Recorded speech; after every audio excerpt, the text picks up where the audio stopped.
Just allowing that breath to slow down just a little bit.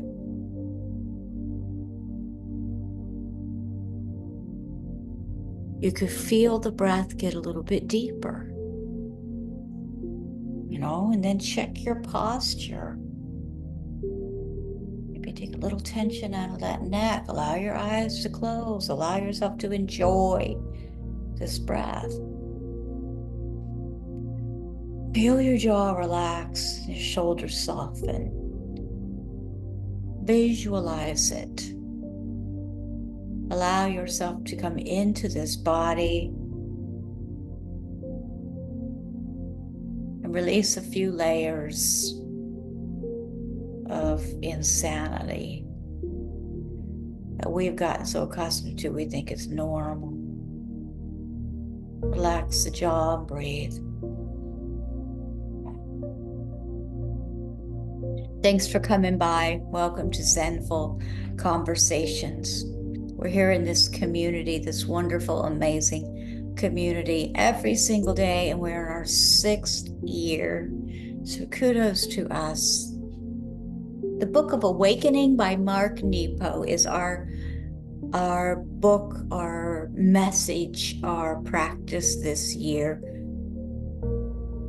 The Book of Awakening by Mark Nepo. New York Times best-selling book, described as having the life you want by being present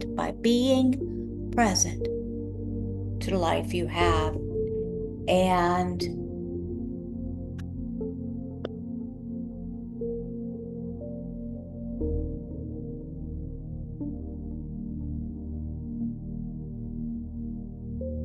I think these messages, I think we receive them differently depending on our state of mind when this information comes in. It's received differently. And because it's depending on my vibration at the time I'm hearing this message.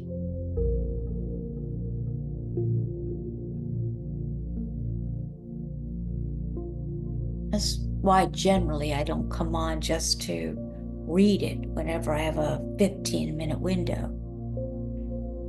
I want to be with the energy of this conversation.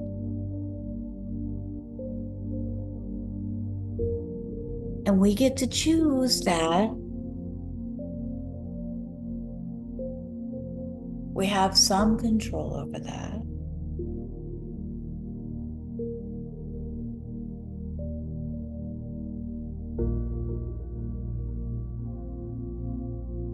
The message we're offered for this day number 1900. 1900 is titled At Home in Our Skin. At Home in Our Skin. There's a quote here offered to us by Parker J. Palmer. It says, "The spiritual life is about becoming more at home in your own skin."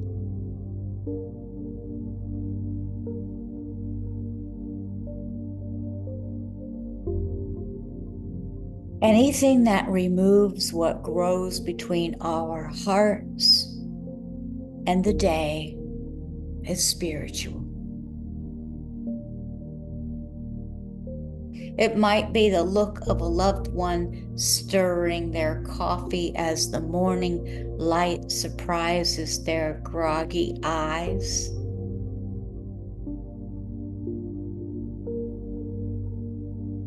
It might be the realization while watching a robin build its nest that you are only a temporary being in this world.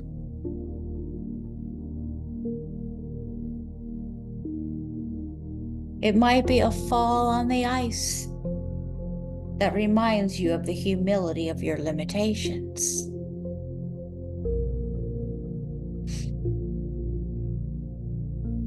As Parker Palmer suggests, The aim of all spiritual paths, no matter their origin or the rigors of their practice, is to help us live more fully in the lives that we are given.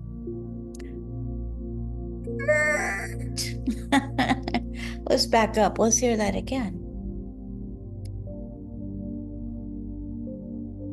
So the aim of all spiritual paths, no matter their origin or their rigors of their practice, is to help us live more fully in the lives that we are given. Feel it.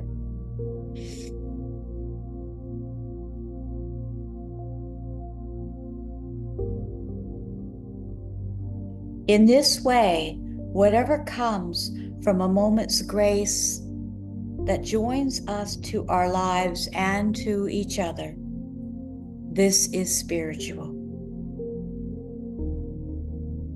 For example, I was having coffee the other day in a cafe, and suddenly, from the rain of noise around me, there arose a word of truth in the exposed voice of a stranger whose face I couldn't even see. I don't know her context or her story or whom she was revealing herself to.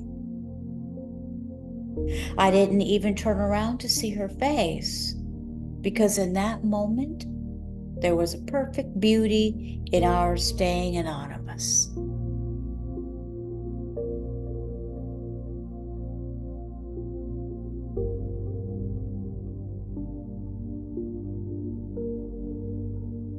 I only felt, simply and deeply,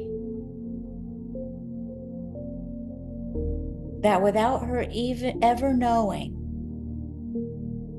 her moment of pointed and unexpected truth made me more at home in my own skin.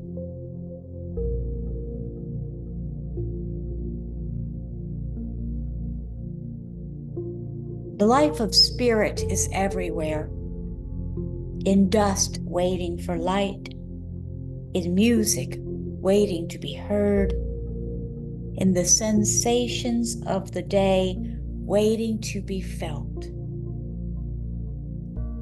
Being spiritual is much more useful and immediate than the books about books would have us think. Take a breath here.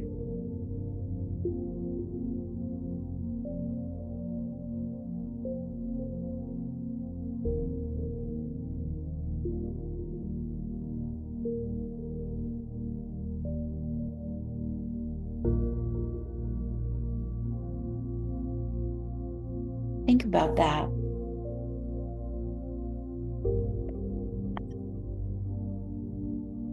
I like I'm envisioning this, I only felt.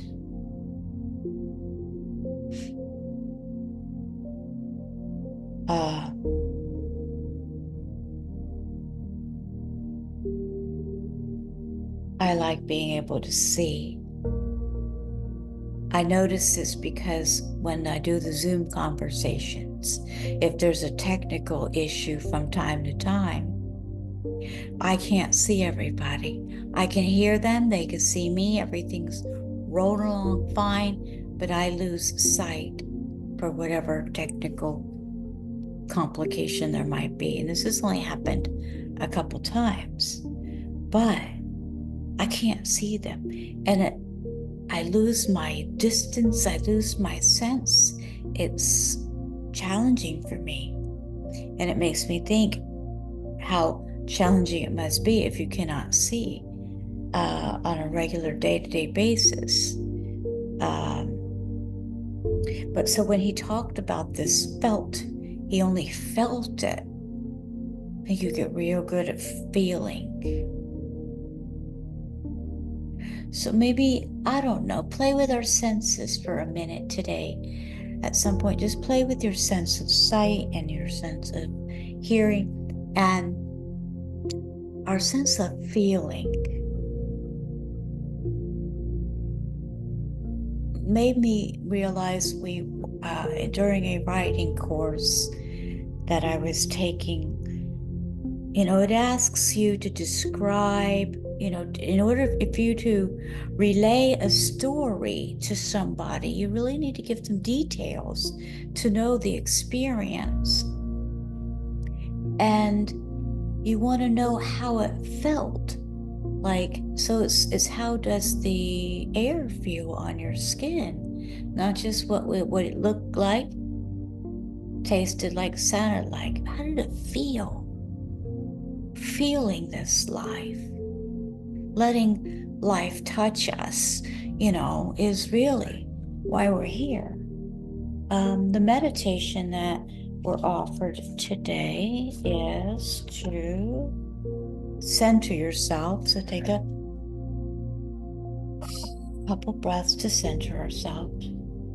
And as you breathe, realize that your spirit fills your life the way your bones and blood fill your hand.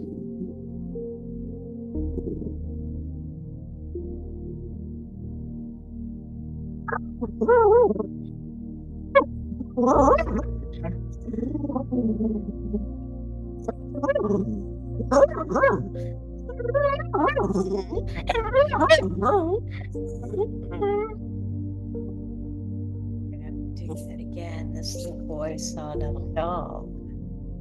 Okay. All right, calm back down.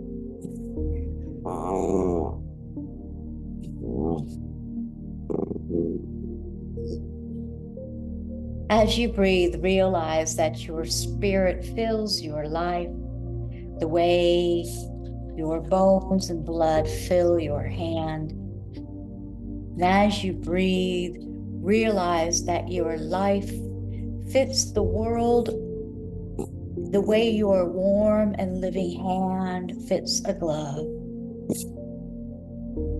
And as you breathe, feel your spirit fill your skin and feel your skin fit the world. At home in our skin. The spiritual life is about becoming more at home in your own skin.